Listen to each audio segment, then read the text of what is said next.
Chers amis de la presse et des médias, mesdames et messieurs, bonjour. Je me présente devant vous pour parler de l'essentiel. Un programme capable de transformer la vie des Camerounaises et des Camerounais. Une élection présidentielle devrait d'abord être un débat d'idées, de preuves et de capacité à gouverner, des propositions claires, des mécanismes crédibles de mise en œuvre et des résultats tangibles pour nos concitoyens.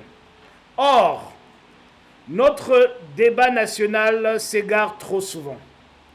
Nous discutons de tout, sauf du fond.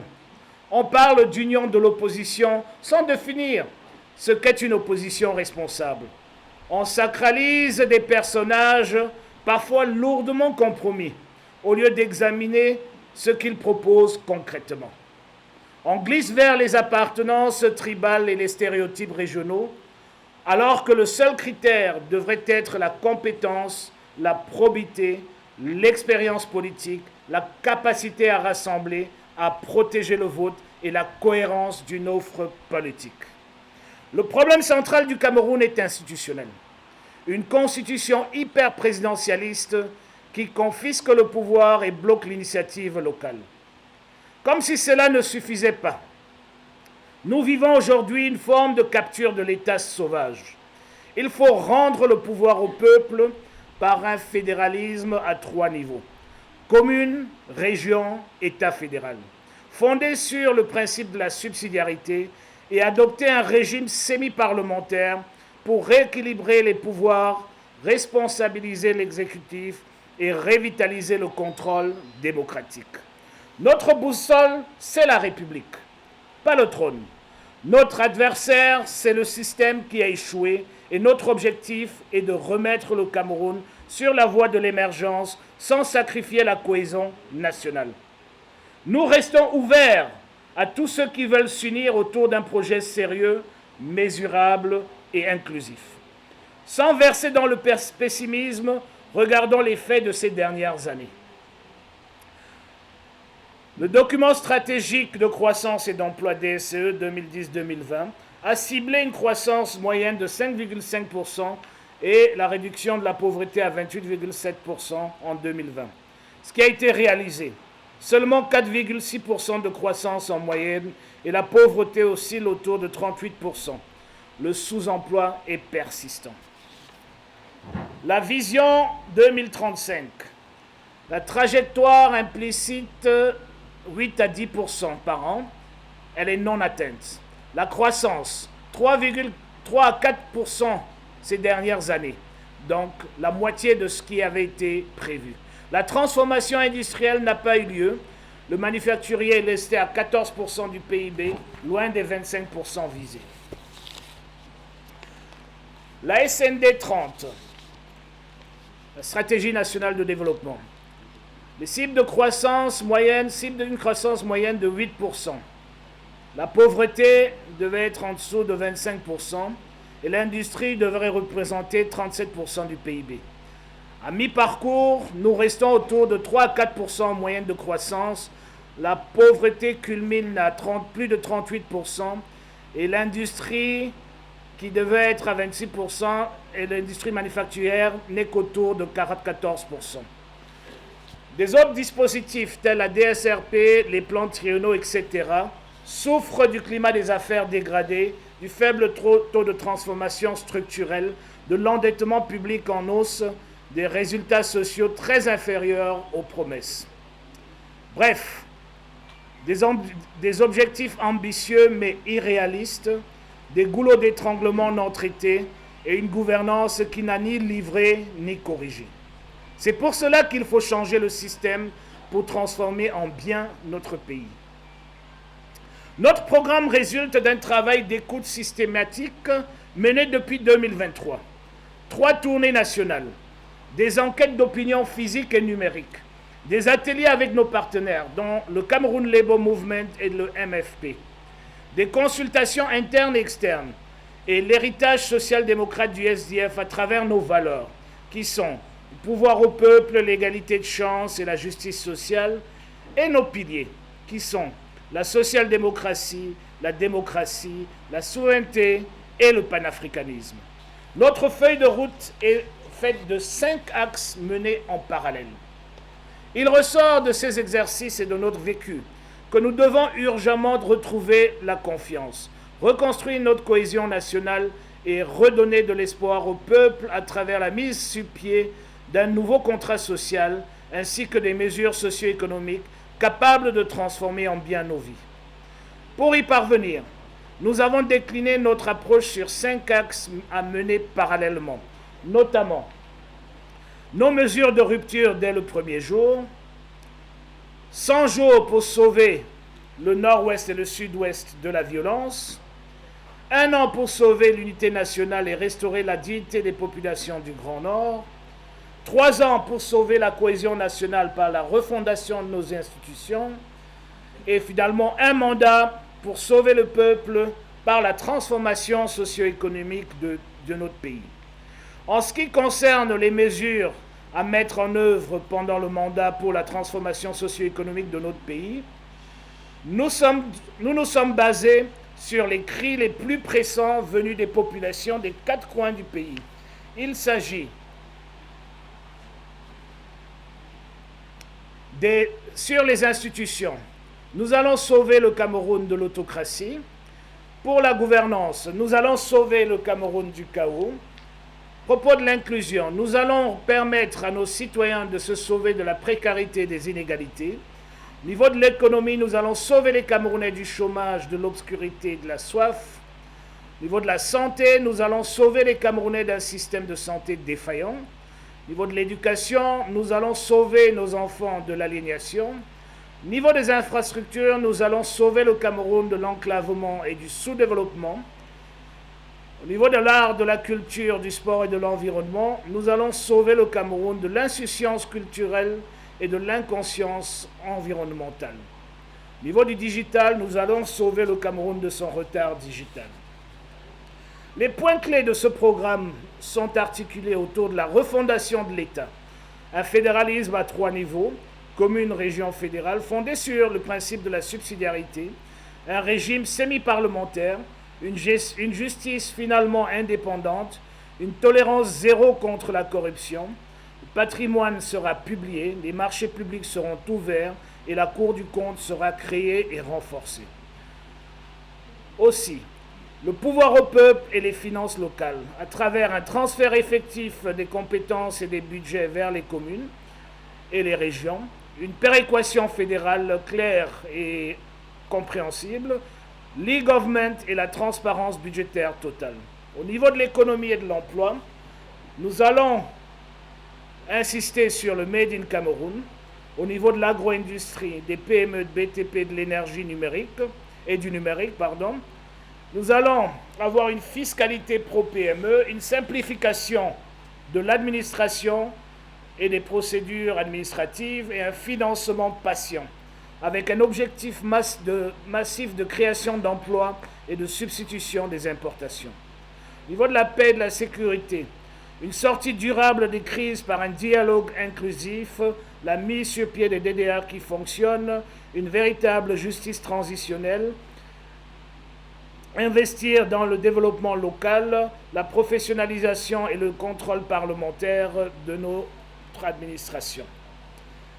Au niveau de la santé et de la protection sociale, une véritable couverture santé universelle progressive, d'abord avec les soins primaires et les urgences, la réhabilitation des hôpitaux de district, produire les médicaments localement et complémenter tout cela avec des filets sociaux ciblés.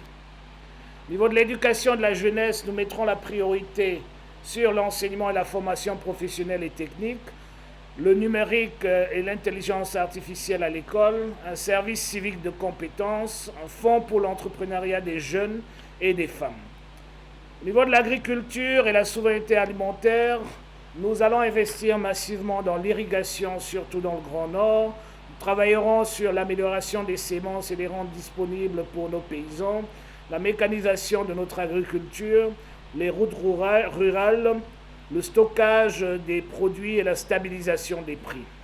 Au niveau du climat et de l'énergie, Nous proposons un mix bas carbone, hydro-solaire et gaz, une efficacité énergétique, des villes propres et de la mobilité durable. Au niveau de l'art et de la culture et des sports, nous développerons le statut de l'artiste, nous développerons des industries créatives durables et nous mettrons en place une véritable économie du sport rentable. Au niveau de la diplomatie, nous allons assurer le leadership sous-régional, œuvrer pour une meilleure intégration de la ZECAf, des projets structurants africains et la mobilisation de la diaspora.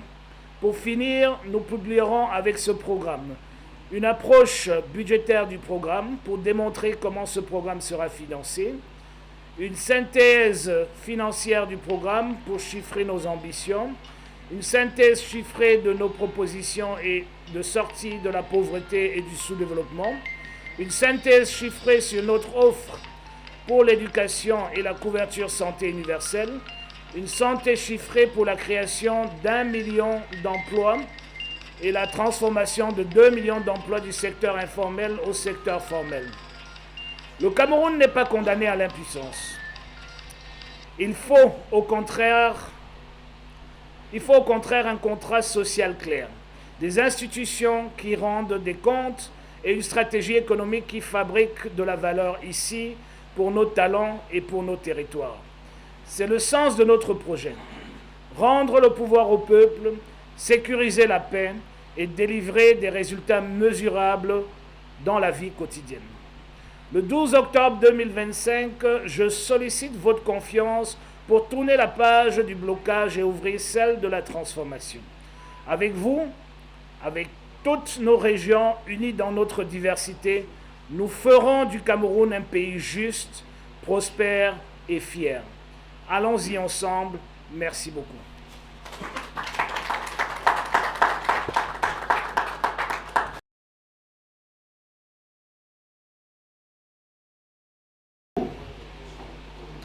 Alors, juste, Ludovic, je n'ai pas parlé de candidature unique aujourd'hui. Je ne sais pas si vous m'avez écouté, je l'ai pourtant dit dans les deux langues. Donc il ne faudrait pas qu'il y ait un malentendu à ce niveau. Donc je vais commencer avec Joseph Olinga. Merci beaucoup pour tes deux questions.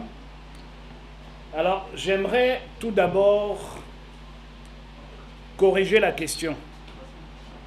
Le système fédéral mis en place en 1961 n'a jamais été un échec.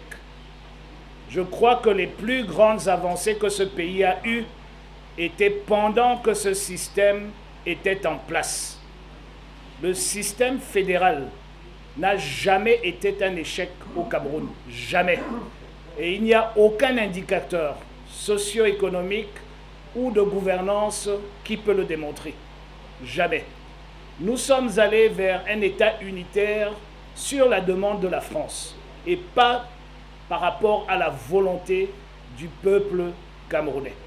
Et ce qui s'est passé et nous devons en ressortir parce que nous sommes un pays fortement diversifié. Et cette diversité doit être notre force, ne doit pas être un handicap. Et aujourd'hui, ce que les Camerounais attendent, c'est de pouvoir vivre le développement dans leur quotidien. Je ne sais pas si tu es toujours à Bafoussam ou si tu as bougé, mais tu aimerais tous les matins quand tu te lèves pouvoir avoir une douche avec de l'eau qui coule dans ton robinet, ne pas dormir dans des moustiques, pouvoir envoyer tes enfants à l'école et ne pas faire des cauchemars parce que tu as peur de la maladie. Et pour y arriver, il faut que la gouvernance soit au plus proche de toi. Et le fédéralisme, ce n'est pas une affaire de géographie. C'est une affaire de distribution. C'est une affaire d'argent pour parler simplement. Où est-ce que vont les compétences? Où est-ce que va l'argent? Et ce que nous essayons de dire depuis 35 ans, et ce qu'on martèle encore aujourd'hui, c'est que dans un système fédéral, tout l'argent va au niveau le plus bas, que nous proposons comme la commune. Parce que c'est là où le développement se passe. Et seulement si au niveau de la commune, seulement ce qui ne peut pas être fait au niveau de la commune, à travers un principe de subsidiarité, sera fait au niveau plus élevé, qui aujourd'hui est la région. Et seulement ce qui ne peut pas être fait au niveau de la région sera fait au niveau fédéral, c'est-à-dire par Yaoundé. Le problème que nous avons aujourd'hui, si je prends l'exemple de l'éducation, c'est que tout est centralisé, de telle façon que l'enseignante d'une école maternelle à Blangwa ou à Moulundu, c'est décidé par Yaoundé. Qui est l'institutrice, qui est la directrice ou le directeur de cette école maternelle? Tout est décidé par Yaoundé. Des fois, bien sûr, par délégation, mais ça vient de Yaoundé. Le résultat, c'est qu'on ne sait pas où l'école est, on n'a jamais vu cette école, on ne connaît pas la personne qu'on nomme, et on attend des résultats, ce qui est impossible. Et donc nous disons qu'aujourd'hui, en 2025, il n'y a aucune raison pour que l'éducation de base et même l'éducation secondaire ne soit pas entièrement contrôlée par nos communes. Elles ont les capacités de le faire, il faut juste leur remettre les moyens. Et ensuite, nous pouvons nous accorder qu'il est peut-être improbable, du moins aujourd'hui, d'avoir 360 universités, puisqu'on a 360 communes. Et donc, on peut s'accorder que les compétences de l'enseignement supérieur soient au niveau des régions.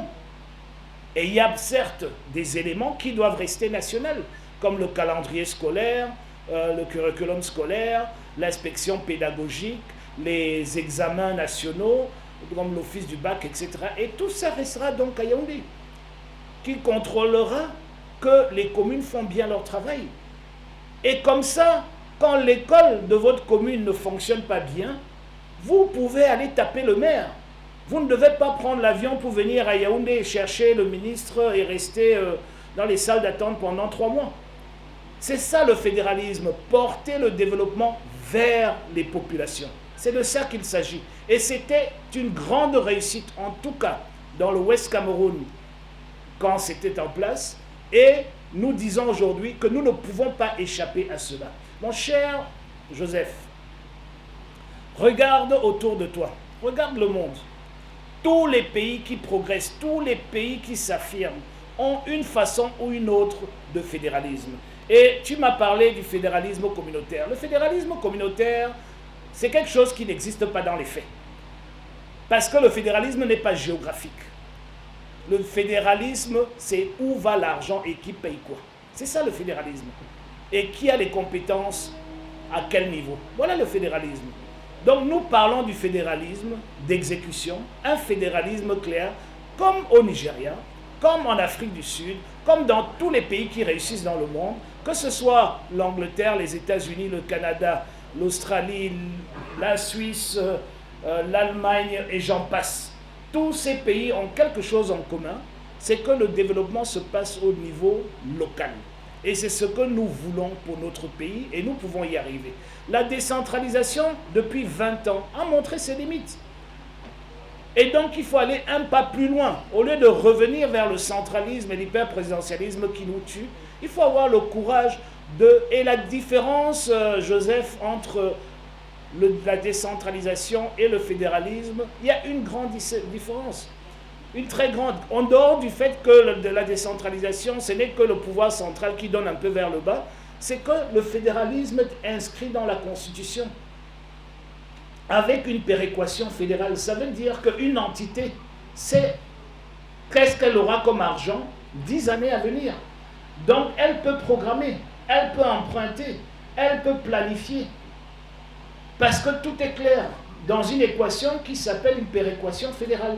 Donc chacun sait combien il aura droit par rapport à ce qu'il produit, par rapport à la taille, à la superficie, par rapport au niveau de sous-développement, par rapport à la population, par rapport aux besoins nationaux, etc. Chaque commune et chaque région sait exactement ce à quoi elle a droit. Et c'est quelque chose de clair avec lequel on ne triche pas parce que c'est constitutionnel. Donc aucun président ne peut venir changer cela. Or, aujourd'hui, Ce sont des décrets du Premier ministre qui assignent les compétences qui d'ailleurs ne sont jamais transférées. J'aimerais juste vous dire qu'au jour d'aujourd'hui, les compétences transférées au niveau de nos CTD sont au niveau budgétaire de l'ordre de 900 milliards, un peu plus de 950 milliards, et il n'y a que 300 milliards qui sont transférés, et à peu près 650 milliards qui sont en attente des décrets d'application. C'est tout ça qu'il faut arrêter. Sur la coalition de l'opposition, plusieurs en ont parlé. Je suis candidat à cette élection. Les 11 autres candidats sont candidats à cette élection. Okay? Ils ont déposé leur candidature dans les règles et ils sont passés à travers les filets du Conseil électoral et du Conseil constitutionnel. Et aujourd'hui, il y a 12 candidats. Il ne faudrait pas vraiment venir à la conférence de presse de Joshua aussi, candidat, pour venir avec une distraction. Et je sais que les officines du Palais d'Etoudi payent certains d'entre vous pour mettre ça en avant. C'est une distraction. C'est une distraction à plusieurs niveaux. Premier niveau, c'est que si quelqu'un est sérieusement candidat, c'est que cette personne est consciente. En tout cas, moi, je le suis. Je suis conscient et je travaille tous les jours pour battre le président sortant, Paul Biya. Et quand le parti m'a donné sa confiance, à travers un congrès extraordinaire, certains des candidats étaient encore avec Paul Biya. Donc nous savions déjà à ce moment que nous allons les battre, eux et Paul Biya inclus. Deuxièmement, je me suis réjoui quand mes amis ivoiriens ont réussi à mobiliser les rues d'Abidjan. Je ne me suis pas réjoui parce qu'ils ont dû mobiliser des gens, non, mais je me suis réjoui de ce que vous avez eu comme commentaire au Cameroun.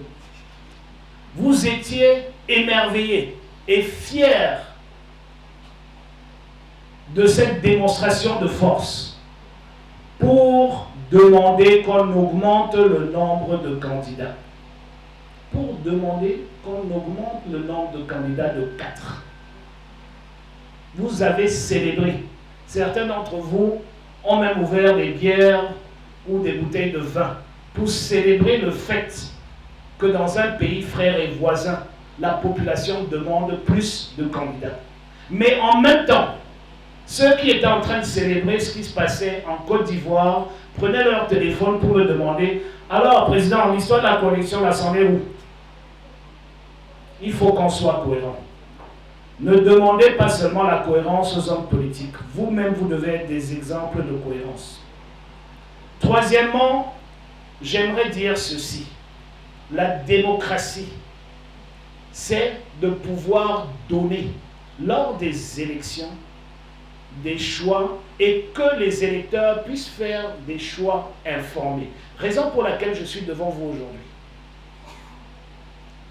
Ce que tu fais, Joseph, et ce que d'autres font, c'est comme s'ils rentraient dans un restaurant et on vous donne une carte de menu ou un tableau où le menu est listé et vous vous énervez contre le servant ou la servante en disant « Mais qu'est-ce que c'est que ces histoires? Vous ne pouvez pas avoir un seul menu. » Non, on vous donne le choix.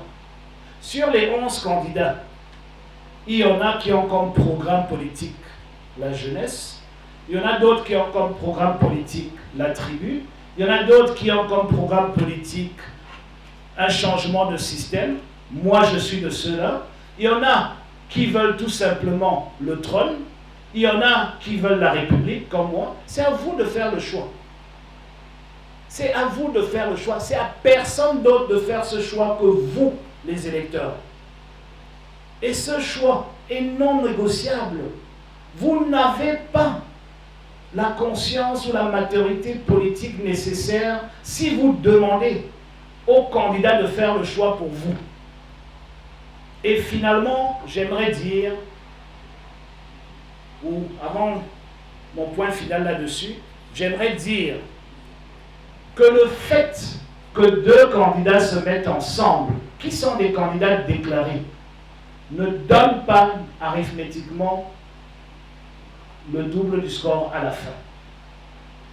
Si quelqu'un vote pour Joshua aussi parce que c'est le candidat de la rupture, celui qui veut le changement systémique, et demain, je veux le mettre avec un candidat qui veut juste le trône et s'en fout du système, qui veut juste remplacer M. Biya pour perdurer dans le même système, ceux qui votaient pour moi parce qu'ils espéraient que ce changement de système arrivera à travers ma personne, ne vont pas voter pour moi si je me mets derrière quelqu'un qui ne présente aucune garantie de vouloir changer le système.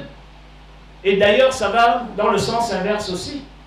Si quelqu'un soutient un candidat parce qu'il assume le fait qu'il veut le trône et non la République, et qu'il veut juste devenir un autre Paul Biya pour reverser les dividendes à ceux qui sont proches de lui, si les gens sont avec lui parce qu'ils attendent ces dividendes, ils ne vont jamais venir vers moi qui demande un changement de système, qui demande plus de rigueur, qui demande de la transparence, etc.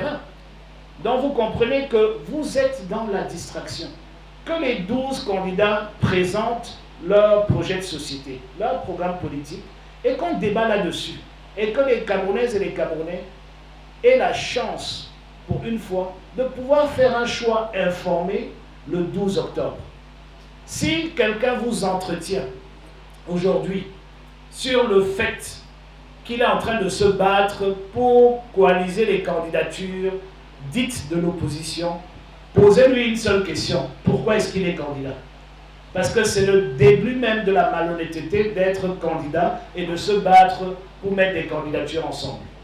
Ok, et finalement, sur ce point, j'ai été long, mais ça démontre que la distraction de M. Biya et de son équipe fonctionne très bien, en tout cas chez vous.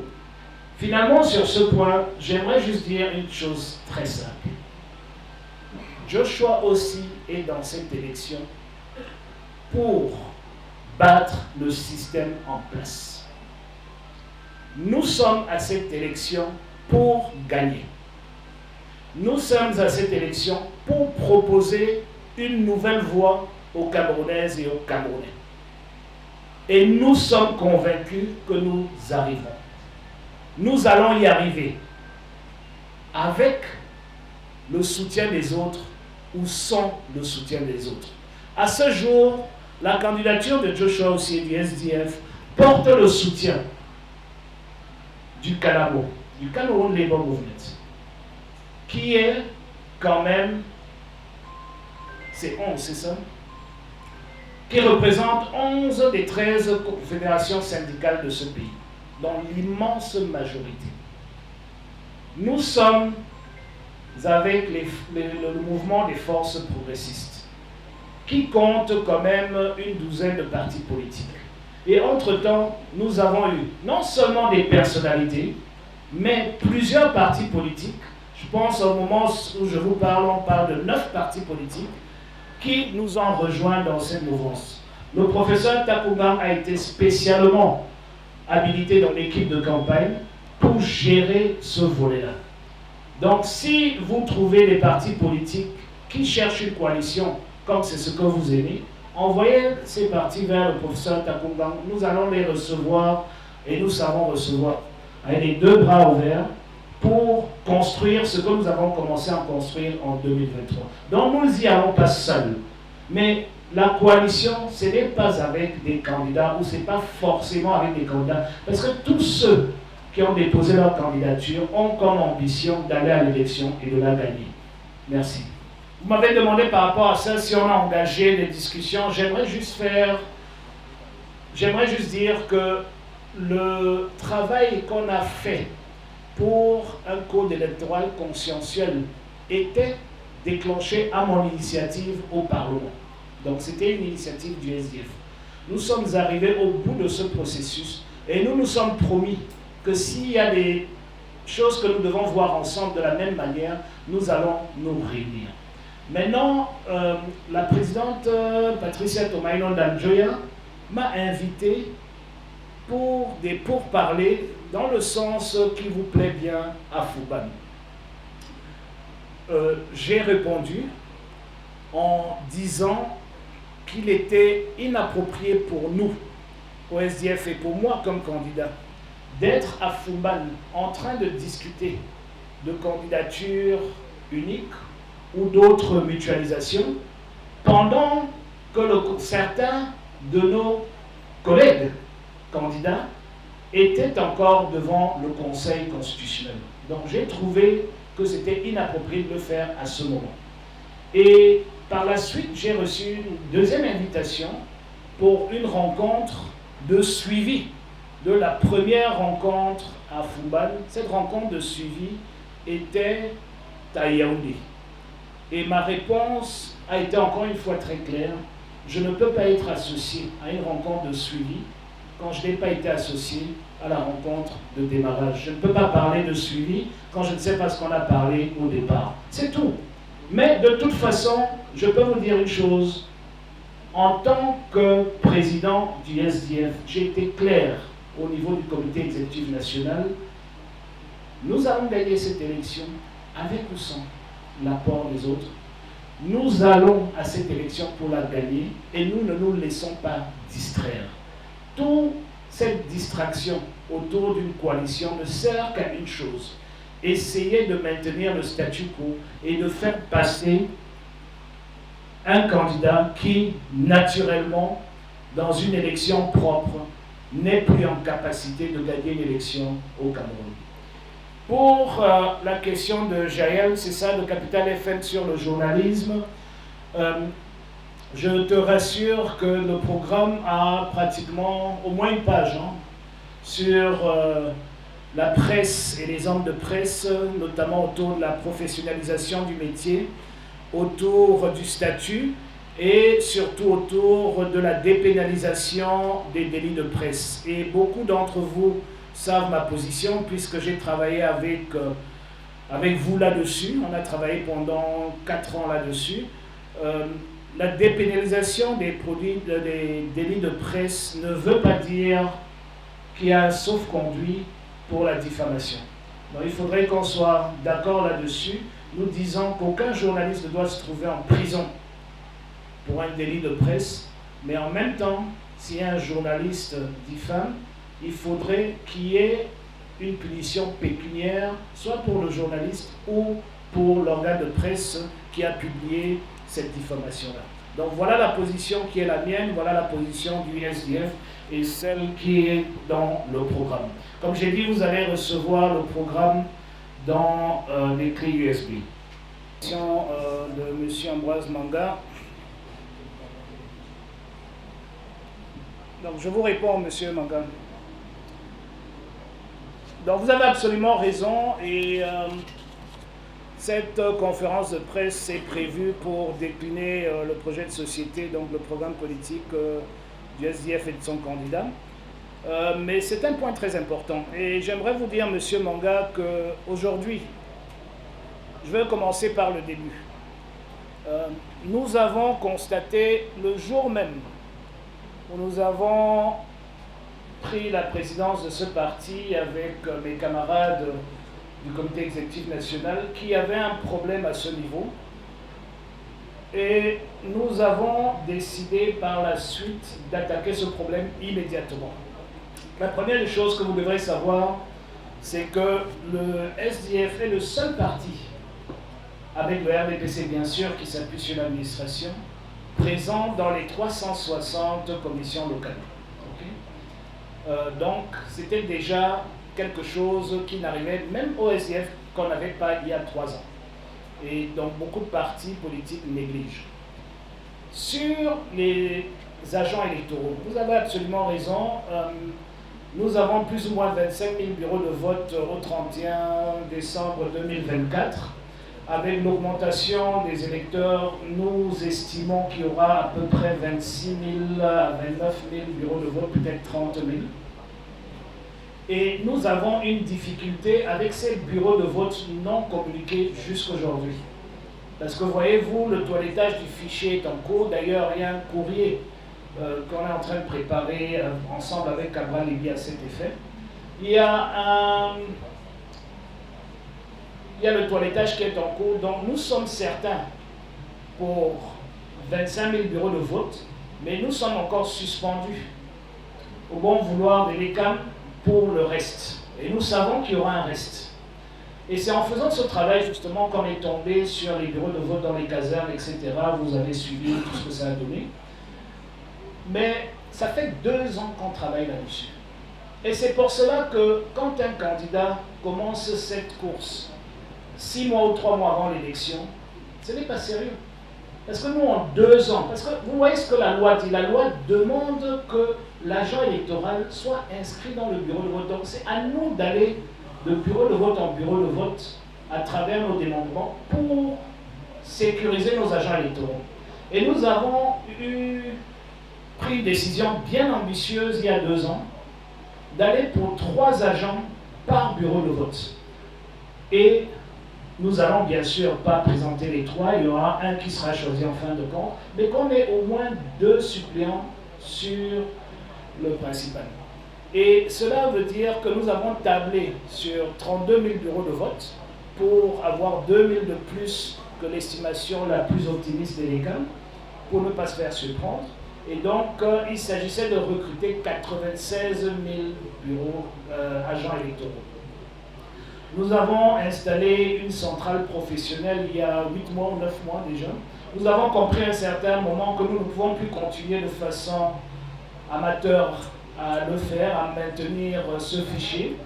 Et donc nous avons un centre d'appel qui est opérationnel depuis près de 8 mois, qui est basé ici même, qui utilise ces locaux que nous avons prêtés pour cette conférence de presse, et qui se rassure aussi que tous les noms et les contacts que nous recevons du terrain peuvent bien confirmer qui seront nos agents électoraux. Parce que vous savez, quand vous demandez au président d'une cellule ou au président d'une circonscription électorale de vous donner la liste de ses agents électoraux, il le donne en 2 minutes.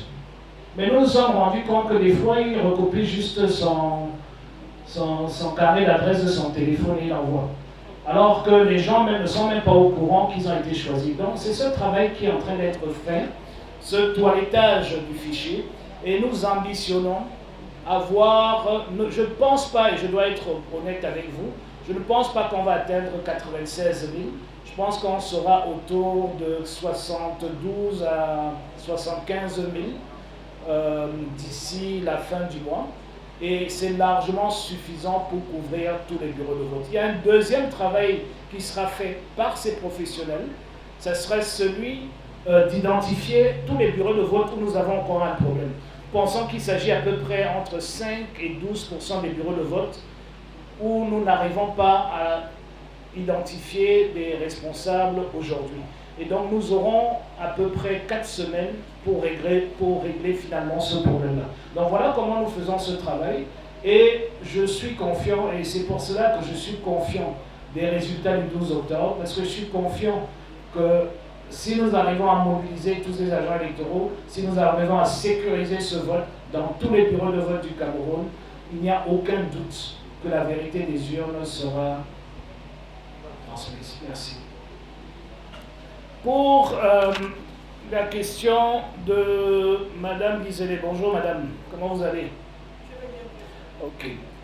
Alors vous voulez avoir un peu plus d'informations sur le fédéralisme, si j'ai bien compris. Alors, et la décentralisation, merci prof. J'aimerais de toute façon juste dire une chose. Il n'y a pas deux fédéralismes. Il y a un fédéralisme, c'est un fédéralisme d'exécution, point. Comment est-ce que vous l'organisez? C'est ça la deuxième chose. Mais le problème de fond d'un système fédéral, où sa différence avec la décentralisation, c'est que décentralisation veut dire que c'est un système central qui donne quelques pouvoirs vers le bas, qui envoie les compétences vers le bas. Au fait, il sous-traite dans un système décentralisé, l'hypercentrale, c'est-à-dire la présence, sous-traite certaines de ses compétences au niveau plus bas et peuvent les retirer à tout moment. Parce que c'est par décret que ça part et c'est par décret que ça peut revenir. Okay? C'est pour cela que ça ne marche pas. Et ça ne peut pas marcher. Parce que quand vous décentralisez, au fait, la personne à qui vous déléguez la compétence n'est pas responsable devant le peuple. Vous comprenez ce que ça veut dire? C'est tout le problème de fond. Or, dans un système fédéral, c'est un arrangement constitutionnel. C'est-à-dire que celui qui est président ou premier ministre ne peut pas venir changer cela. Parce que c'est inscrit dans la Constitution.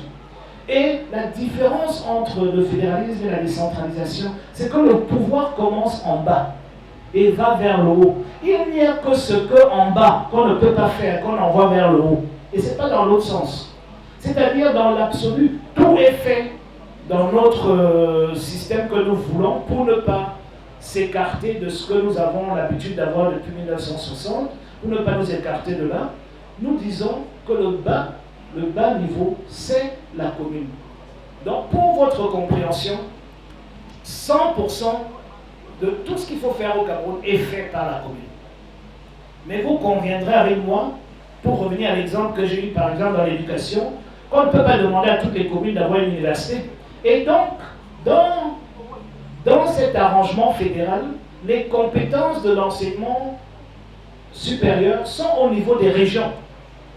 Parce que nous ne pouvons pas voir qu'il y a Yaoundé qui fait ça. Donc on dit que les 10 régions, vous êtes compétents au niveau de l'enseignement supérieur. Ça veut dire quoi? Ça veut dire que l'argent nécessaire pour cet enseignement supérieur ne va pas au niveau à côté de l'hôtel Hilton, ça va dans les régions directement parce que c'est eux qui sont compétents. C'est-à-dire les compétences du ministère de l'enseignement supérieur sont entièrement au niveau des régions.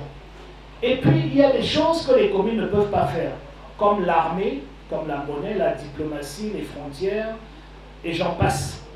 Et toutes ces choses-là sont faites par l'État fédéral. Donc l'État fédéral ne garde que l'argent nécessaire pour ces dispositions-là. Dans le cadre de l'éducation, on ne peut pas imaginer que chaque région ou chaque commune aura son calendrier scolaire, aura son curriculum scolaire, etc. Donc tout ça là, c'est central.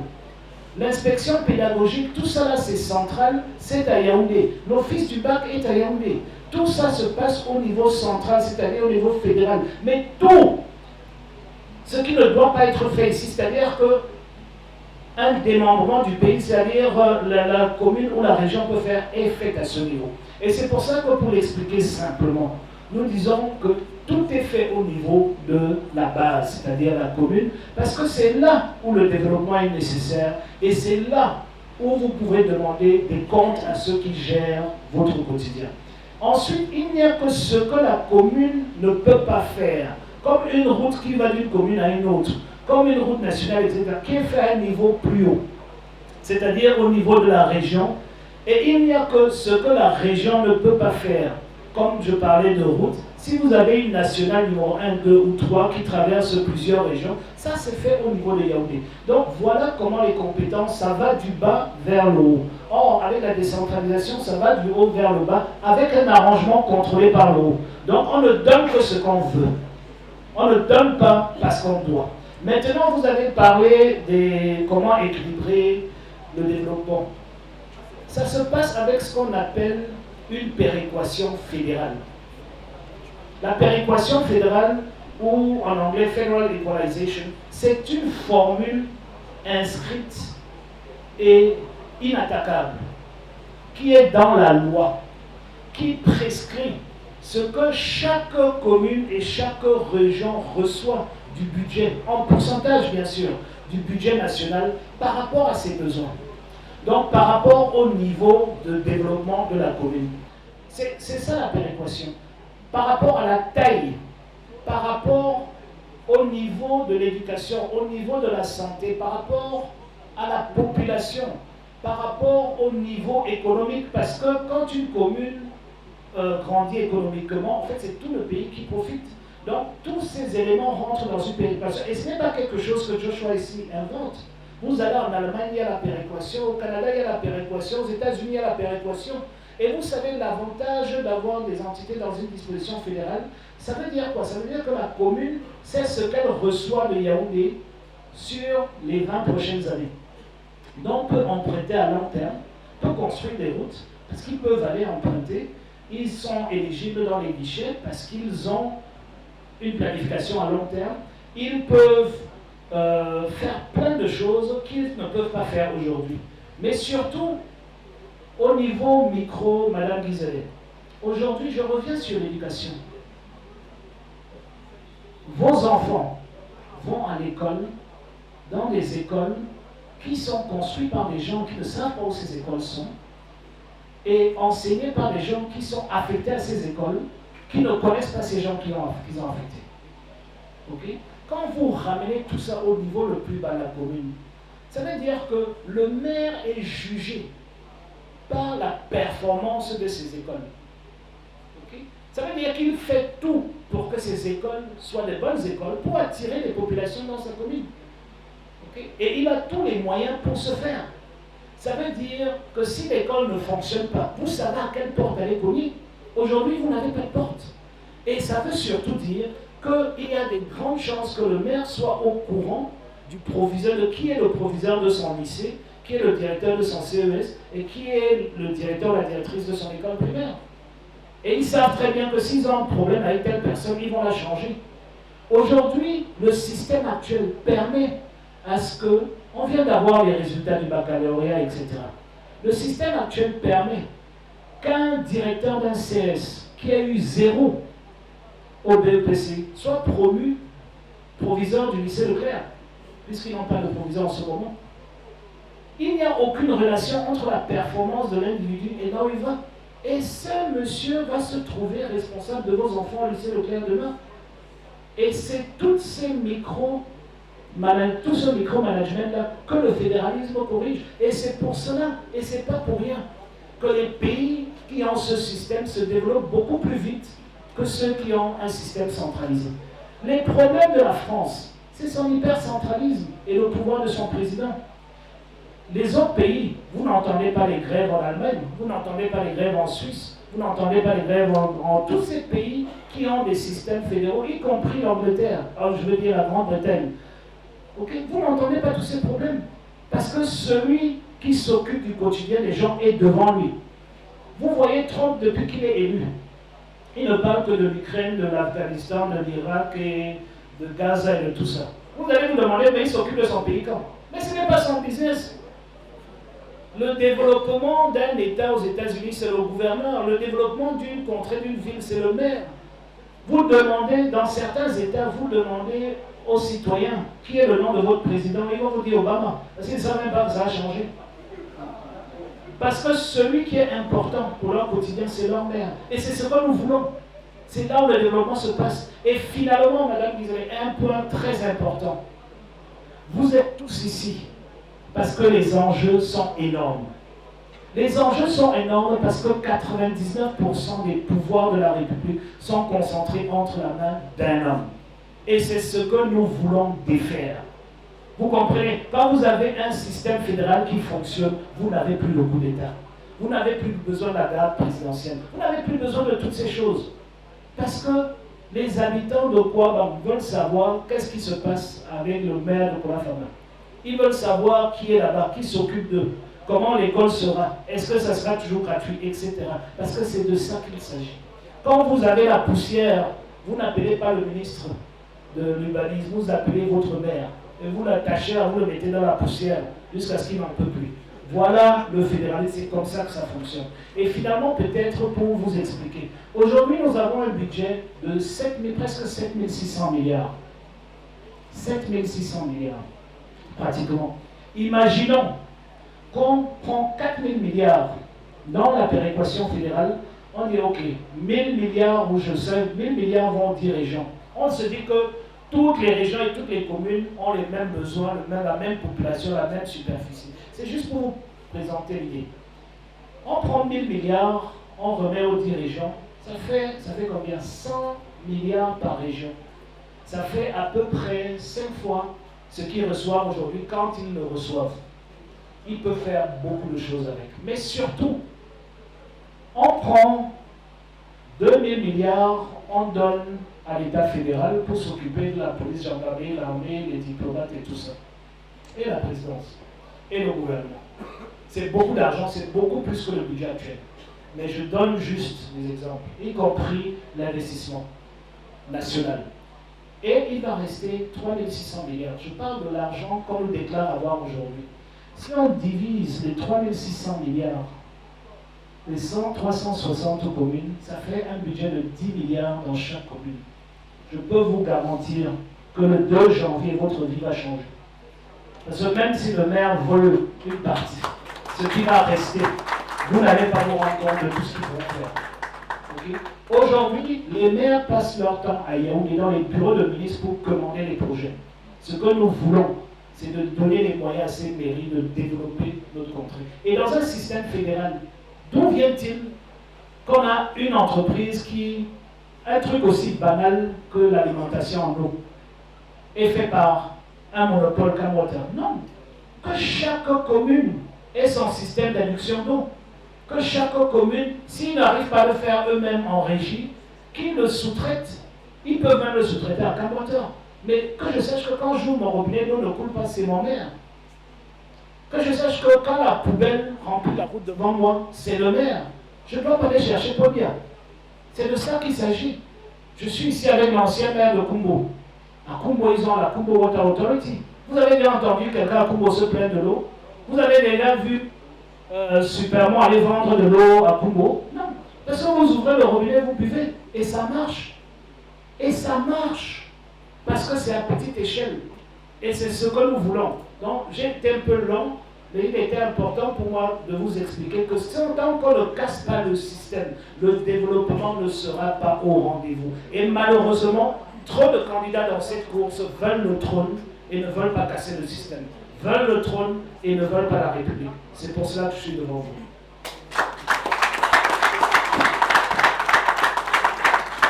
Théophile Ebodé. Excusez-moi, monsieur Ebodé.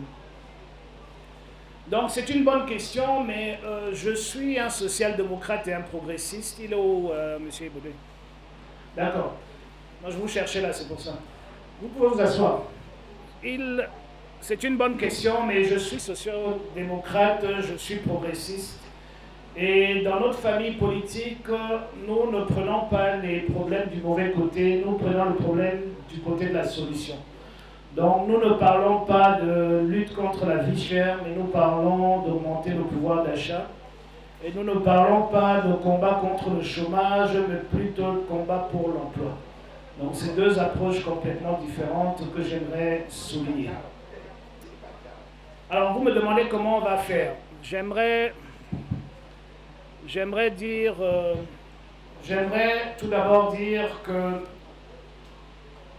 aujourd'hui, si nous regardons ce qui se passe, nous allons voir, ou nous verrons très vite qu'il y a une véritable incohérence dans les politiques publiques qui ne permettent pas l'emploi et surtout l'emploi des jeunes.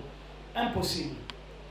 Quand vous vous basez sur l'impôt, la fiscalité de porte, c'est-à-dire la douane, pour pouvoir payer les fonctionnaires et en plus vous recrutez plus de fonctionnaires pour ce faire, ça veut dire que vous vous attendez que les Camerounais importent plus. Et comme je le dis très simplement, on m'a une fois demandé pourquoi est-ce que je casse les bouteilles de bière étrangères que je trouve sur ma table. Je dis c'est pas patriotisme économique. Je suis député représentant les 3 plus grosses brasseries du Cameroun et à ce fait 3 entreprises qui payent presque 10% du budget national en termes d'impôts. À chaque fois que vous ouvrez une bière importée par rapport à une bière locale, ou ce qu'on appelle vulgairement un jus importé par rapport à un jus local, ou une bouteille d'eau importée par rapport à une bouteille d'eau locale, vous êtes en train de financer un emploi ailleurs et pas au Cameroun. Il faut être conscient de cela. Donc si vous voulez déjà créer des emplois et vous êtes régulateur, vous devez utiliser les tarifs douaniers pour pouvoir jouer à ce niveau-là, pour pouvoir faire en sorte que la régulation au niveau de l'entrée projette vos produits locaux avant cela. Deuxièmement, nous avons parlé de tout ce que nous allons faire dans l'agriculture et l'industrialisation. Un pays ne peut pas se développer quand l'industrialisation n'est pas le leitmotiv économique du gouvernement. Malheureusement, M. Evaudé, le problème que nous vivons aujourd'hui, c'est que ceux qui ont la signature ont un logiciel économique qui a été gravé ou téléchargé en 1957. Ça veut dire qu'ils ne comprennent plus grand-chose de ce qui se passe aujourd'hui. Ce n'est pas de leur faute et ce n'est pas une accusation, mais c'est un constat que les électeurs doivent faire. Vous ne pouvez pas utiliser des candidats ou un candidat et un gouvernement qui a appris à gérer les choses en 1957 et qui probablement ont bien géré les choses à ce moment-là pour gérer les choses aujourd'hui. Pourquoi est-ce que je le dis? Nous sommes quand même un pays incroyable. Nous avons probablement une des meilleures pépinières en termes du numérique. Monsieur Debout, là, vous êtes dans ma ligne de mire avec Monsieur Evaudé qui m'a posé la question, merci. Nous avons aujourd'hui le meilleur potentiel dans le numérique. Et d'ailleurs, il y a beaucoup de projets qui sont développés à ce niveau-là, surtout dans la ville de Douala. Je ne veux pas en citer pour ne pas en faire des jaloux ailleurs. Mais le potentiel, rien que dans le numérique, dans la transformation digitale, dans l'intelligence artificielle, dans tous les nouveaux métiers qui accompagnent le numérique, et autour, pour l'Afrique, autour de 35 millions d'emplois entre 2025 et 2029. 35 millions d'emplois. Mais voilà un gouvernement qui n'arrive pas à gérer un problème de marginalisation d'une communauté politique et voit ce problème qui aurait pu être géré avec des simples discussions et faire des concessions là où il s'impose, glisser vers la violence. Et la réponse qu'on apporte, c'est de bloquer l'Internet qui va vers le sud-est pendant 1 an. Voilà une punition collective qu'on a donnée. Et beaucoup de gens ne savent pas. Mais il y a près de 1000 jeunes qui ont perdu leur emploi à cause de cela. Et ça a donné un retard sur l'avancée qu'on avait sur le reste de l'Afrique, sur le Kenya, l'Afrique du Sud, le Nigeria. On était bien en avance déjà, avec la Silicon Mountain, c'est d'elle que je parle. C'est-à-dire que c'est un écosystème qui s'est créé autour de l'université de Buea pour des startups dans le numérique et qui font des choses incroyables. Au fait, tout ce que le gouvernement camerounais achète à l'étranger, le système de nos cartes d'identité, la digitalisation de notre registre foncier, comment ils appellent encore ça, avec les cartes digitales de notre cadastre, toutes ces choses, ces jeunes l'ont inventé avant. Et vous savez ce qu'ils font? Ils le vendent ailleurs et les sociétés qui achètent leurs solutions viennent revendre 10 fois le prix au gouvernement camerounais. Voilà ce qui se passe aujourd'hui. Et rien que dans le digital, je ne veux pas être hyper optimiste, mais rien qu'au niveau de la programmation, des codeurs, nous avons un potentiel immédiat là aujourd'hui de plus de 30 000 emplois pérennes que nous n'exploitons pas. Mais vous savez pourquoi? Parce que ceux qui nous gouvernent sont plus proches du fonctionnement d'une chaise roulante que d'un ordinateur. Voilà la réalité. Et donc il faut changer cela. Aujourd'hui, vous allez à Buea. Buea, c'est la ville la plus chère du Cameroun. Ce n'est pas parce qu'il n'y a pas à manger. Le sud-ouest nourrit le littoral, nourrit le Nigeria, et même une partie de l'ouest. Mais c'est parce que le pouvoir d'achat est devenu tel à Buea que les mamans de Buea viennent à Douala acheter les tomates. Pourquoi? À cause du numérique. Quand vous voyez le développement fulgurant de cette ville, chaque fois que vous passez là-bas, après 1 mois, il y a une dizaine d'immeubles nouveaux. Ce sont des jeunes de 30-35 ans qui font tout ce développement à travers le numérique. Le salaire moyen ou le revenu, parce qu'ils ne sont pas des employés moyens dans cet écosystème, est autour de 10 000 $ par mois. et en devise. Aucune entreprise au Cameroun n'offre ça. Donc, si vous me demandez comment je veux créer des emplois, ne soyez pas pessimiste. Ce gouvernement a fermé les portes aux opportunités. Ce gouvernement ferme les portes à l'industrialisation. Il rend ça presque impossible. Rien que pour obtenir un bout de terrain, c'est un problème. Et même quand vous l'achetez, vous ne pouvez pas investir, j'en connais. Je fais partie d'un projet, je peux le dire, qui a investi pour un projet industriel, mais nous avons été bloqués pendant 14 ans pour le titre foncier. Vous ne pouvez pas aller vers votre banque sans titre foncier. Vous ne pouvez pas demander aux investisseurs de mettre du béton quand vous n'êtes pas propriétaire de la terre. 14 ans. Les gens qu'on a recrutés ont trouvé un autre emploi depuis 13 ans. Voilà les difficultés du quotidien. Au niveau du doing business, nous sommes 149e sur 167. Ça veut dire qu'il est plus facile d'ouvrir une entreprise à l'Afghanistan et même à Gaza, siégée, qu'au Cameroun. Il est plus facile de faire des affaires dans des pays en guerre qu'au Cameroun. Voilà là où il faut travailler. Si vous savez que vous êtes 149e pour le doing business, mais vous mettez une task force en place et vous décidez d'attaquer ce qui bloque. Et vous le faites.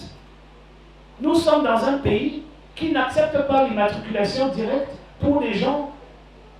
En fait, la réalité, c'est pour les gens de 70 ans, mais dans les faits, dans la loi, c'est 1974. C'est quand même incroyable. Ça veut dire que tous les jeunes de cet âge-là ne peuvent que s'agripper à quelqu'un ou bien être deuxième acheteur, acquéreur d'une terre pour pouvoir investir. Comment pouvons-nous progresser? Monsieur Ebodé, en parlant du foncier, nous voulons que chaque famille camerounaise ait un titre foncier. Pourquoi? Parce que chaque famille possède un lopin de terrain. Et vous savez ce que ça veut dire? Ça veut dire que parce qu'aujourd'hui, qu'est-ce que le gouvernement fait? Pour pouvoir garder ou s'accaparer toute la terre, ils rendent le processus d'obtention du titre foncier impossible. Il faut des millions de francs CFA, une durée pas possible, il faut presque des spécialistes pour cela. Or, on devrait pouvoir avoir un titre foncier en un clin d'œil, comme ça se fait dans les pays modernes, puisque le cadastre est déjà digitalisé. Où est le problème? Mais on ne veut pas, parce qu'on veut avoir le contrôle sur vous. Mais quand on va libérer le titre foncier, et au lieu de prendre les taxes à la délivrance, parce qu'on le veut gratuit, nous prendrons les taxes sur la taxe foncière, à ce moment-là, les Camerounais auront un titre foncier, auront une sécurité qu'ils pourront présenter à la banque pour lever des fonds pour leur projet. Et vous verrez que nos banques seront subitement plus surliquides. Parce que la surliquidité vient du fait qu'ils n'arrivent pas à donner des prêts, parce que les emprunteurs n'ont pas de sécurité nécessaire pour prendre cet argent. Et c'est pour ça d'ailleurs que les taux d'intérêt sont si hauts au Cameroun. Donc vous voyez, c'est un cercle vicieux qu'on veut transformer en cercle vertueux. Et c'est pour cela que nous y avons foi et nous allons y arriver. Tout ce qu'on a besoin, c'est que les Camerounaises et les Camerounais nous suivent le 12 octobre. Et ils ne le regretteront pas. Dans le programme, nous présentons une trentaine d'actions que nous allons prendre dès le premier jour. Et la toute première, dès le premier jour, ce sera la déclaration de patrimoine de l'article 66 de la Constitution qui devrait être immédiatement applicable et pour tous les responsables de la République. Et la deuxième, c'est la déclaration d'intérêt qui est tout aussi importante. Elle n'est pas articulée dans l'article 66, mais elle doit être faite. Mais ce que j'aimerais dire, c'est qu'il faut comprendre, c'est bien Francis, pardon, excuse-moi. Il faut comprendre, je connais une Yolande à Niamey, c'est pour cela. Francis, ce qu'il faut savoir, c'est que toutes les actions, toutes les mesures prises, dès le premier jour, ce sont généralement des mesures de rupture, où on veut montrer le cap, mais ce sont des mesures qui ne peuvent qu'être des mesures exécutives, c'est-à-dire par décret. Parce que vous ne pouvez pas devenir président de la République le même temps, convoquer le Parlement et le même jour changer les lois. Donc cela vient avec du temps. Ce n'est que des mesures de rupture qui sont au niveau des décrets, en fait, qui sont dans le pouvoir des décrets qu'on va prendre. Okay? Donc il y a plusieurs de ces mesures, ils sont une trentaine en tout. Voilà, donc j'avais cité quelques-uns. Je peux le citer: rendre la déclaration de patrimoine de l'article 66 de la Constitution immédiatement applicable pour tous, introduire la déclaration d'intérêt pour les responsables de l'exécutif, du législatif et du judiciaire, rendre la délivrance de la carte nationale d'identité gratuite et sous 24 heures, augmenter les délais de délivrance de l'acte de naissance à 5 ans, introduire la gratuité de l'éducation publique jusqu'à la fin du second cycle du secondaire, assurer que les frais d'adhésion et de cotisation aux associations de parents d'élèves ne soient plus exigés lors de l'inscription des élèves, supprimer le probatoire, supprimer les plafonds d'âge pour l'entrée à l'université dans nos grandes écoles, introduire la gratuité des accouchements, y compris les césariennes médicales, et le suivi médical et l'accès aux soins des enfants jusqu'à l'âge de 5 ans. Alors j'aimerais aussi, j'ai oublié M. Abel Kangé de Carrefour-Tibi sur ma position sur le CFA. Ma position est claire et sans équivoque depuis toujours. La souveraineté monétaire est un combat qu'il faut mener.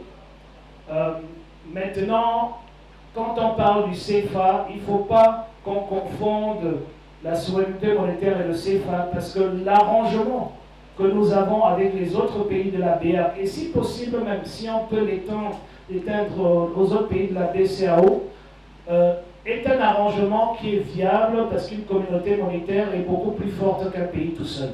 Donc, quand on dit sortir du CFA, pour moi je dis rendre le CFA souverain, c'est-à-dire sortir de la Banque de France. Voilà ce qui est important pour nous. Mais nous allons encore plus loin. Et nous reconnaissons que pour faire fonctionner notre économie proprement, il faut penser à la binarisation de notre monnaie, c'est-à-dire d'avoir une monnaie secondaire qui peut s'occuper surtout au niveau de la production agricole et tout l'écosystème agricole, qui peut s'occuper de cette plage-là de notre économie de façon optimale. Et j'aimerais... Donc quand je dis sortir de la Banque de France, c'est aussi sortir de la parité fixe, parce qu'il faut que cette monnaie flotte. Maintenant, j'aimerais juste attirer notre attention que si on n'a pas un changement le 12 octobre, cela n'est pas ma position. Parce que si vous avez un gouvernement en place, un président en place, qui pille les recettes de l'État, qui vole la moitié de ce que nous produisons, imaginez seulement s'ils ont la planche à billets derrière leur bureau, ils vont tout prendre. Donc, pour ce faire, il faut une banque centrale indépendante, il faut un gouvernement qui rend compte, il faut la surveillance du Parlement, donc du peuple, il faut tous ces éléments qui ne sont pas réunis aujourd'hui. Donc il ne faut pas qu'on se précipite à donner la planche à billets à un autocrate, il faut qu'on soit une véritable démocratie avant de reprendre la planche à billets et de donner tous les pouvoirs nécessaires à la Banque centrale pour mener une politique monétaire qui peut nous amener vers l'avant. Aujourd'hui, cette politique monétaire nous plombe, c'est un fait. Mais demain, vous aurez, et je vous le garantis, une sortie de cet état de fait, parce que nous allons redonner ces lettres de noblesse à notre politique monétaire, c'est-à-dire que nous allons donner plus d'indépendance à notre banque centrale, nous allons demander de découpler le CFA du franc français, qui d'ailleurs n'existe que sur papier, et de la Banque de France, et nous allons surtout œuvrer pour la souveraineté monétaire de notre pays, avec les autres pays de la BEAC, s'ils le consentent, et s'ils veulent continuer avec la France, ben, il faudrait qu'on fasse cavalier seul. Voilà. Merci.